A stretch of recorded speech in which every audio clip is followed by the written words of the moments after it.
Hello viewers, আপনারা যারা চিকন স্বাস্থ্য নিয়ে ভাবছেন, আজকে তাদের জন্য আমার উপদেশটা হচ্ছে কিভাবে স্বাস্থ্যকে মোটা করা যায়। দেখেন, খেতে হবে বেশি বেশি করে, যত খেতে পারবেন তত স্বাস্থ্য মোটা হবে। আর দেখেন, এটা হলো নান রুটি, প্রতিদিন আমার খাবার। স্বাস্থ্য কিন্তু এমনি মোটা হয় নাই, প্রতিদিন আমার খাবার হচ্ছে এই দেখেন, গরু গুস ভুনা, দেশি মুরগি, এটা হলো নান রুটি।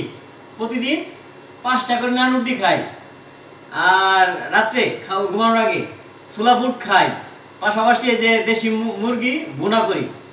হ্যাঁ, এখন দেখেন সবজি আছে।